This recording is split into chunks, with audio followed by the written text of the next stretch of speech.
Are you considering starting your own business? Do you know some of the biggest reasons why a startup business fails? I spent the past 2 years building my own business. Unfortunately, it ended in failure and I had to close down. I experienced firsthand the challenges of trying to build a business from scratch. Today, I'm going to share with you the 6 core reasons why my business failed, and then I'll give you 6 actionable tips to help you avoid the same mistakes I made. Before I tell you the failures, let me tell you the right things that I had in place when I started. I started with cash savings of 200,000 krona, that's $30,000. I hired great people. Also, I hired when cash flow was secure to cover 3 months of their employment. I got some good branding in place. I had a good website.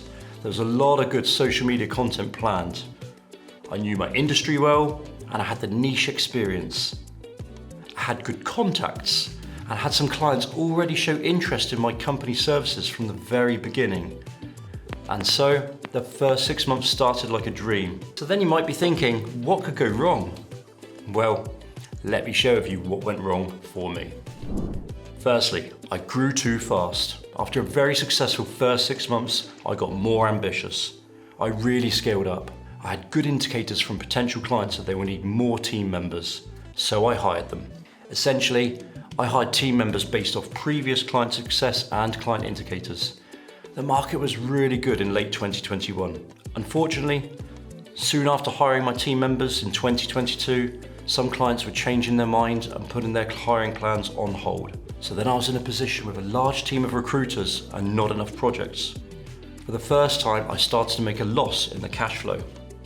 I did react to this and I managed to win new clients. However, it was a real challenge to keep a team of 10 at full capacity. Pressure was on all of the time. Not only were we losing money, but also my team were not getting the projects and the challenges they deserved. This was on me.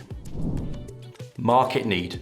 At the time of launch in May 2021, it was perfect timing. I had a constant flow of new business and a lot of inbound sales. My company, Talent was solving a problem that the Danish workforce needed: recruiters on demand.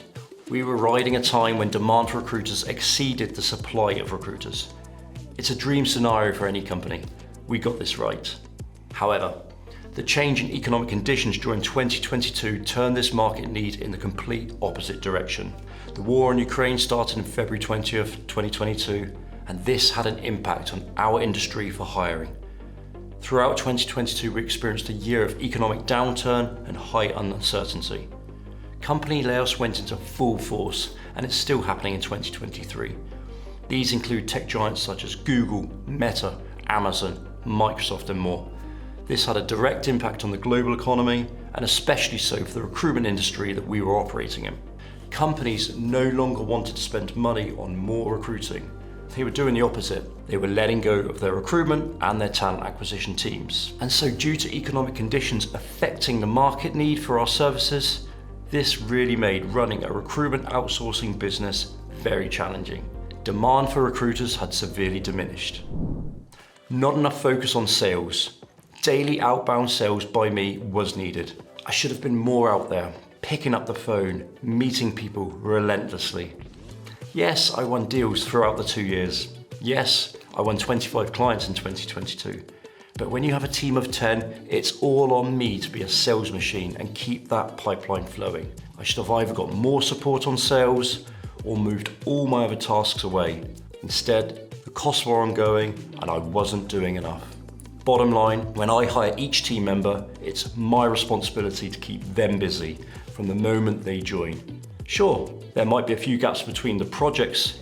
That's the life of consultancy, but it should be rare and not the norm. If I could go back in time, I would spend less time on creating videos on YouTube. Yes, the videos on YouTube I created were specifically aimed at my target audience to win business. However, this did not generate revenue for me or bring in any clients or sales. A lot of time went on this. I was thinking this method of video would help me stand out in the crowd during a time of turbulence. But this didn't convert. Planning a video, scripting a video, shooting and editing a video is very time consuming and it's costly. The opportunity cost would have been to get in front of potential customers directly. My advice to you, always keep your sales funnel active. As we say in sales, The phone is your friend. Use it. Product diversification. I noticed once a consulting assignment was done, that was it. There was not a lot of repeat business. Once a 3 or 6 month project was done, then no more recruiting services was needed. Now this is the nature of recruitment process outsourcing. And in hindsight, I wish we had other products or services to upsell.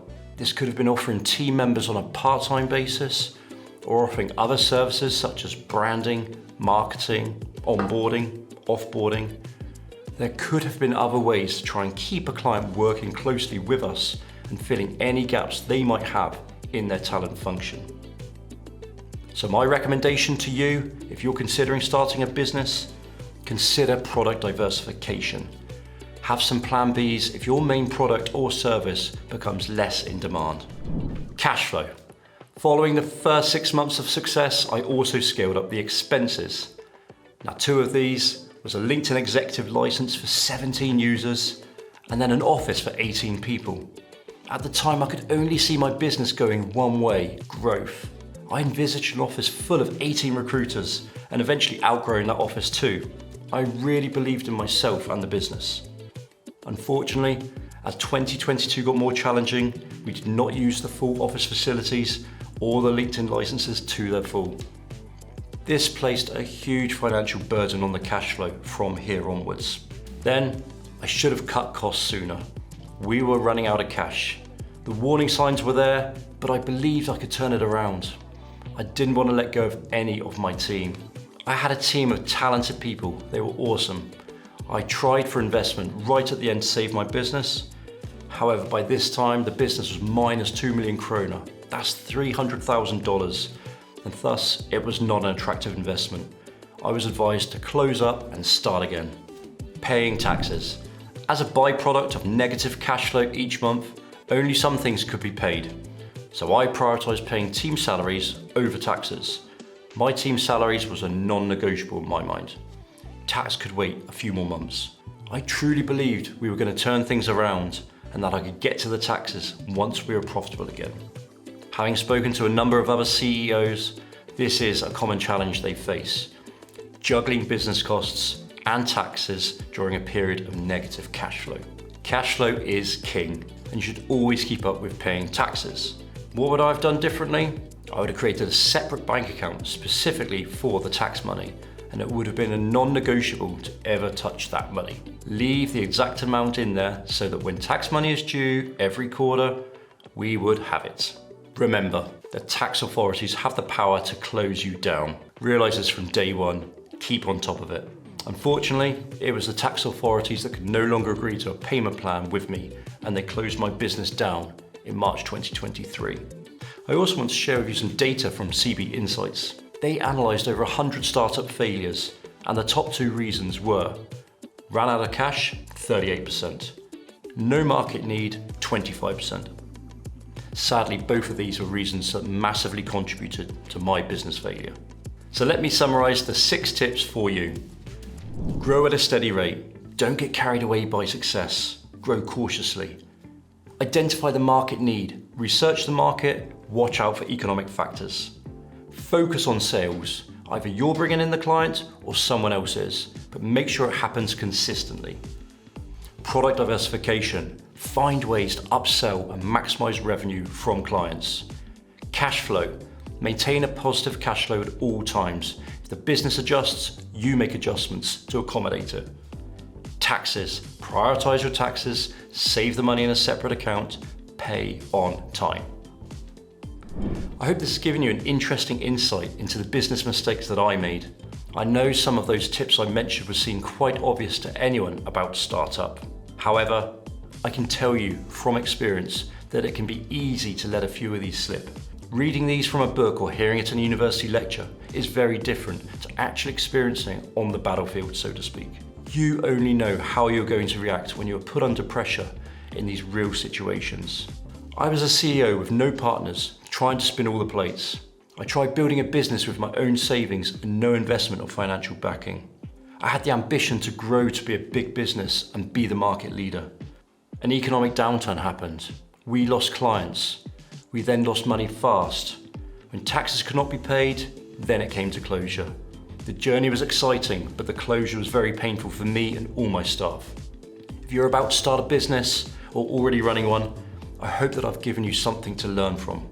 Try to avoid the same mistakes I made. Please do comment below if there was a tip that you'll be applying to be better prepared for. I'd also love to hear if you've started a business or considering running one. I also hope I haven't put you off. What's next for me? Well, I've just launched my new business called PAYNE TALENT. I provide recruitment and talent services to companies across Europe. It's just me, there's no team, and I've taken all of my learnings from my last business, and I really want to build a successful business this time. I do hope to make a video in a few years' time to share that story with you. If you've stayed listening to the end of this video, then I thank you so much. Feel free to subscribe if you would like to follow my journey, where I also share my learnings and provide you with personal development and career tips. See you next time.